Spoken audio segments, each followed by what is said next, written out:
May I come in, sir? भाई Good afternoon, sir. Good afternoon. बैठो। Thank you, sir.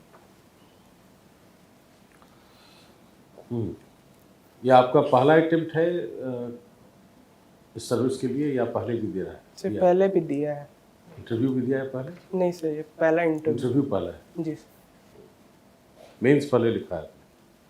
Mains भी ये पहला ही अच्छा, लिखा मेंस भी पहला है। Yes good. पहले मेंस में आपने क्लियर किया है ना उसको? Yes sir. बिहार वित्त सेवा भी है इसमें Yes, sir. आपकी चॉइस में। Yes sir. Assistant commissioner, yes sir. क्या काम है उसका? सर वो मतलब वित्त संबंधी जो भी योजनाएं आती है उनसे संबंधित वो कार्य करते हैं, उसको क्रियान्वित कराते हैं। और इसके अलावा जो भी जो टैक्स से संबंधित जो भी समस्याएं हैं उसके प्रति वो मतलब जो लोगों को समस्याएं होती है या कंपनीज को उसको देखते हैं। अच्छा, एक बड़ा चर्चित सा शब्द होता है हमेशा, गजेटेड ऑफिसर, राजपत्रित पदाधिकारी। Yes sir. सुना है शब्द ये पहले? जैसे सुना है क्या है, क्या होता है राजपत्रित पदाधिकारी? सर, एग्जैक्ट मुझे पता नहीं है। राजपत्र समझते हैं, गजट? यस सर, ये भारत सरकार पब्लिश करती है। अच्छा, क्या होता है उसमें? और इतना एग्जैक्ट मुझे पता नहीं है कोई सर। बात, ठीक है। आप बिहार में रहे हैं या नहीं? ये सब बिहार में रहा हैं? बिहार में रहा हूँ सर। रहे हैं बिहार में? Yes. लंबे समय तक रहे हैं? यस सर, मतलब 12th तक की शिक्षा बिहार में ही हुई अच्छा, वेरी गुड। बिहार के बारे में आइडिया होगा आपको, है। Yes sir. है ना? तो ओवरऑल बिहार को आप कैसे रेट करते हैं पूरे देश में, अगर राज्यों में यस सर। रखा जाए तो कैसे आप देखते हैं बिहार को? सर बिहार के बारे में काफ़ी सारी सकारात्मक चीज़ें, जैसे अभी वर्तमान में वहाँ पे पर्यटन की काफ़ी संभावनाएं मैं देखता हूँ बिहार में, क्योंकि मतलब लोकल जो सैलानी है उसके अलावा भी विदेशी पर्यटक के लिए भी काफ़ी खिंचाव का केंद्र रहा है बिहार, खास करके सांस्कृतिक पर्यटन के मामले में। अभी भी है? यस सर, अभी भी है। और अभी बिहार सरकार इको टूरिज्म में भी नया कॉन्सेप्ट्स लेके आ रही है, जिसके चलते बिहार जो है अन्य राज्य के लिए भी एक चर्चा का केंद्र बना हुआ है। इसके अलावा सर कृषि के क्षेत्र में पहले जो कि सब्सटेंस फार्मिंग ही होती थी, लेकिन वर्तमान में बिहार सरकार ने काफ़ी कुछ किया है इसके प्रति। और अभी पिछले 5 बार हमें कृषि क्रमण पुरस्कार भी प्राप्त हुए हैं। और खाद्यान्न उत्पादन में भी अब धीरे धीरे हम मतलब आत्मनिर्भर पूरी तरह से बन रहे हैं। और अब हम जैविक खेती और जैविक खेती और जलवायु अनुकूल खेती की तरफ भी आगे बढ़ रहे हैं। कृषि में यांत्रिकीकरण भी एक बहुत महत्वपूर्ण यस सर। कारक होता है। Yes sir. वो कैसा स्टेटस है बिहार में उसका? सर अभी पहले तो बहुत ही उतना कम मतलब टेक्नोलॉजी का प्रयोग बहुत कम होता था, लोगों को अवेयरनेस कम थी, लेकिन धीरे धीरे गवर्नमेंट ने बहुत सारी योजनाएं लाई है। जैसे अभी कृषि रोड मैप के अंदर पहले 3 कृषि रोड मैप के अंदर टेक्नोलॉजी का नए टेक्नोलॉजी को यूज करना सिखाया गया। इसके अलावा विभिन्न ऐप्स के माध्यम से और जैसे किसान कॉल सेंटर, इन सब के माध्यम से धीरे धीरे लोगों को जागरूकता फैलाई गई। इसके बाद से मतलब लोग इसके प्रति जागरूक हुए और अब लोग टेक्नोलॉजी के प्रति अब मतलब उनको अब लगने लगा है कि वो टेक्नोलॉजी का यूज कर सकते हैं।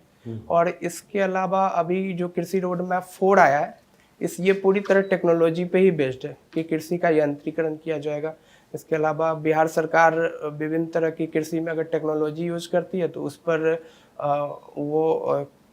उनको अनुदान भी प्रदान करती है। सेकंड ग्रीन रिवोल्यूशन भी हो रहा है बिहार में? Yes sir. हो रहा है? Yes sir. ग्रीन रिवोल्यूशन से संबंधित एक व्यक्ति थे अभी जिनका निधन हुआ है। Yes sir. क्या नाम था उनका? सर उनका नाम था MS स्वामीनाथन। क्या योगदान रहा है उनका सर उनका ग्रीन रिवोल्यूशन के अलावा? ग्रीन रिवॉल्यूशन के अलावा उन्होंने कृषि में बहुत सारे शोध किए हैं, जिसके चलते जो है हमारे देश में जो आज किसान धीरे धीरे उनकी आय बढ़ी है, या धीरे जो किसान अब जो है आत्मनिर्भर धीरे धीरे हो रहे हैं, उनमें बहुत सारे उन्होंने शोध किए। और उन्होंने गवर्नमेंट को बहुत सारी रिपोर्ट्स भी दी है। रिपोर्ट का नाम याद नहीं आ रहा सर, लेकिन उन्होंने मतलब काफ़ी हेल्प किया गवर्नमेंट की पॉलिसी मेकिंग में। उज्ज्वल, आप प्रशासनिक सेवा ज्वाइन करना चाहते हैं। Yes sir. तो एक प्रशासक में क्या क्या गुण होने चाहिए? सर एक प्रशासक में सबसे पहले तो प्रशासक सत्यनिष्ठता का गुण होना चाहिए कि वो ईमानदारी से काम करे। इसके अलावा सर वो नीति निर्माण में एक टीम वर्कर की तरह काम करे, उसमें लीडरशिप की क्वालिटी होनी चाहिए। इसके अलावा सर उसके अंदर ये होना चाहिए कि वो कोई अगर प्लान करे तो उसको एग्जीक्यूट भी कर पाए। और इसके अलावा सर कुछ संवेदनशील हो और करुणा का भी भाव हो उसके अंदर। तो आप ये बताएं कि अभी बिहार में जो एडमिनिस्ट्रेशन का स्टेटस है, उसको क्या ग्रेडिंग करेंगे आप? किस तरह से कितना ग्रेडिंग करेंगे, क्या करेंगे? सर ABC अगर करना हो तो क्या ग्रेड देंगे आप? सर अगर प्रशासन का अगर ग्रेडिंग करना हो तो अभी मतलब बहुत ख़राब या बहुत अच्छी स्थिति भी नहीं कही जा सकती, बीचों बीच की स्थिति है। क्या कारण है उसका? सर इसका कारण है, सबसे बड़ा है कि जो योजनाएं बनती है उसका सही तरीके से लोगों को उसके बारे में अवेयरनेस नहीं होती। तो अवेयरनेस नहीं होने के कारण, चूँकि शिक्षा बहुत कम है, तो लोगों के पास अवेयरनेस नहीं है, तो फिर वो थोड़े लापरवाह भी हो जाते हैं और थोड़ा बहुत प्रशासनिक तो ये भ्रष्टाचार तो भी हुआ इसका कि कारण है। जनता में अशिक्षा का अभाव। ये सर जो प्रशासक हैं उनमें कोई गुणोत्तर कुछ अभाव है? जो आपने कहा कि ये गुण होने चाहिए, वो गुणों की कमी है या गुण से वो भरपूर है? मतलब जिस बहुत सारे प्रशासक, मतलब पूरा प्रशासन तंत्र तो नहीं कहा जा सकता, लेकिन कुछ प्रशासक में ऐसा कहा जाता है कि कुछ जगह पे भ्रष्टाचार अभी भी व्याप्त है, लेकिन इस पर लगातार काम किया जा रहा है। और बहुत सारे प्रशासकों ने बहुत अच्छे एग्जाम्पल्स पेश किए हैं, जिसको देख के मतलब हम आगे की तरफ बढ़ सकते हैं कि हाँ, उनको उदाहरण मान के मतलब हम काफ़ी कुछ अच्छा पॉजिटिव सकारात्मक कर सकते सर। तो ये प्रशासक जो भ्रष्ट होते हैं या जो भी भ्रष्टाचार है, उसे क्या कारण है?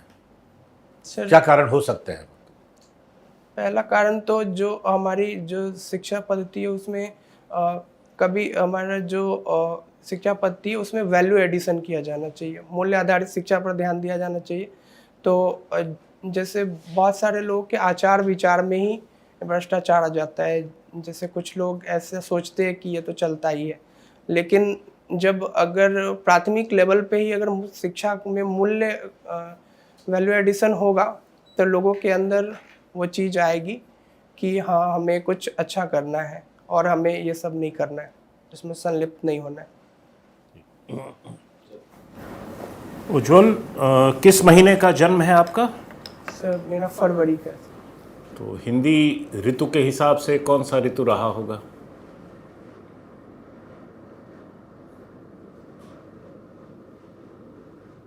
सर माघ हो।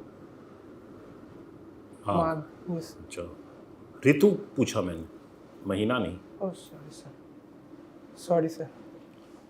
कोई त्योहार जो अक्सर हाँ फरवरी के महीने में मनाया जाता है और सर बिहार में खास बसंत ऋतु। बसंत सरस्वती पंचमी, पूजा। बसंत ऋतु। ये सर हाँ? बसंत पंचमी। अच्छा, आपने इको टूरिज्म की बात की कि इको टूरिज्म को बढ़ावा दिया जा रहा है, तो क्या मतलब होता है इको टूरिज्म का? सर इको टूरिज्म का मतलब है पर्यटन के क्षेत्र में, जब पर्यटन के साथ साथ जब हम नेचर को भी शामिल करते हैं और नेचर से जुड़ी हुई चीज़ें हम टूरिज्म के केंद्र में रखते हैं, तो उसको इको यानी टूरिज्म इसका कहते हैं। अभिप्राय इकोलॉजी से है, इकोनॉमी से नहीं?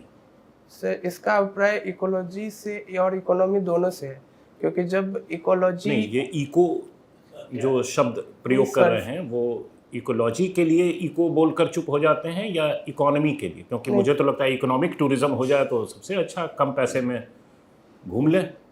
नहीं सर, ये इकोलॉजी से ही संबंधित है ये अच्छा। Term eco tourism. हम्म, और जब मतलब पर्यावरण को केंद्र में रखते हुए कि पर्यावरण का ह्रास भी ना हो और लोग नेचर को समझ पाए, उसके नज़दीक अच्छा फील कर पाए, और साथ में तो उससे उसमें बिहार के पास कुछ वैसा है रिसोर्स के तौर पर जिससे इकोलॉजिकल टूरिज्म को वो लिवरेज कर सकता है? ये सब बिहार में जैसे शिवालिक रेंज है हमारे पास, तो उसमें वाल्मीकि टाइगर रिजर्व के आसपास का क्षेत्र पूरा इको टूरिज्म का क्षेत्र बनाया जा सकता है, इसके अलावा हाल ही में अभी राजगीर और गया वाले क्षेत्र में भी इको टूरिज्म शुरू किया गया है। इसके अलावा बांका, भागलपुर और इन सब क्षेत्रों में जहाँ पर भी थोड़े बहुत पहाड़ पठार है, और नवादा ये सब का क्षेत्र जहाँ जलप्रपात है, उन सब में इको टूरिज्म को शुरू किया जा सकता है सर। ठीक है। और MS धोनी क्यों पसंद है इतने आपको?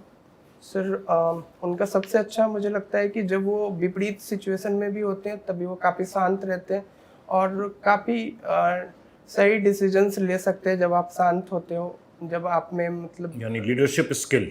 Yes sir. एडमिनिस्ट्रेटर्स को मिलवाना चाहिए महेंद्र सिंह धोनी से। सर बिल्कुल मिलवाना चाहिए, वो मतलब काफ़ी उनमें चीज़ें जो वो सीख सकते हैं उनसे। चलो ठीक है, थैंक यू। अच्छा, इको टूरिज्म जो शब्द है उसी तरह का एक और शब्द है इको टेररिज्म, यस वो क्या है? सर मुझे एग्जैक्ट पता नहीं सर, सॉरी सर। दूसरा सर के क्वेश्चन में आपने कहा था एक आंसर में कि शिक्षा को मूल्य आधारित होना चाहिए, यस सर। क्या अर्थ होगा इसका? तो शिक्षा को मूल्य आधारित होने का मतलब जैसे बहुत सारी चीज़ें जो बच्चा है वो अपने या तो घर में सीखता है या सिर्फ अपने प्राथमिक शिक्षा में ही सीख सकता है, इसके बाद वो चीज़ वो उसके आचार व्यवहार में नहीं आ पाएगी। जैसे बड़ों का सम्मान करना हम तभी सीख सकते हैं जब हम बच्चे हो, बड़े होकर हमें ये 4x4 नहीं सिखाया जा सकता है। नहीं तो जो शिक्षा को मूल्य आधारित बनाने वाली जो बात आती है हमेशा, जैसे तो उसमें शिक्षा में ऐसा क्या करना, पाठ्यक्रम में कोई परिवर्तन करने की ज़रूरत है? क्या करेंगे जिससे कि कहा जाए कि education is value based? Sir जो अभी जैसे नई शिक्षा नीति आई है तो उसमें भी काफ़ी मूल्य आधारित शिक्षा पे बात की गई है कि शुरू में ही जैसे एथिक्स की कुछ बातें, नैतिक शिक्षा जैसी मोरल्स जैसी कुछ बातें हम शुरू में ही सिखाएं। और तो अभी भी स्कूल में मेरे ख्याल से मोरल एजुकेशन तो होता ही है, यस सर। फिर क्या अंतर होगा? वो सिर्फ सिखाए नहीं बल्कि उसको जो है प्रैक्टिस में भी लाए, व्यवहार में भी लाए। जब लोग आए तो हम मतलब एक मूल्यांकन भी कर सके कि जो हम सिखा रहे हैं क्या वो सीख पा रहे हैं कि नहीं पा रहे हैं, तो एक ये मूल्यांकन बेस्ड अप्रोच होगा। ठीक है, thank you. Thank you sir.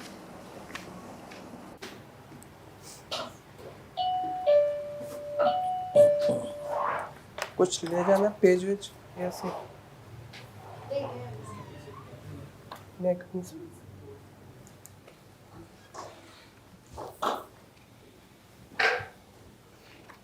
ठीक है सर आगे ब्रीफ करें। उज्ज्वल ओवरऑल ठीक था, अच्छी बातें कर लेते हैं आप और उसमें कहीं बहुत ज़्यादा कोई रुकावट नहीं है। एक दो जगहों पर जहाँ हिंदी और अंग्रेज़ी दोनों आप टर्मिनोलॉजी यूज़ करते हैं तो एक बड़ा ग्लेयरिंग मिस्टेक था मूल्य आधारित शिक्षा और वैल्यू एडिशन दोनों। हाँ, तो आप शायद आपका आशय था वैल्यू इन एजुकेशन या वैल्यू ठीक है? हाँ, लेकिन उसको वैल्यू एडिशन बोल रहे थे, तो उससे उस तरह के सिचुएशन से बचिए।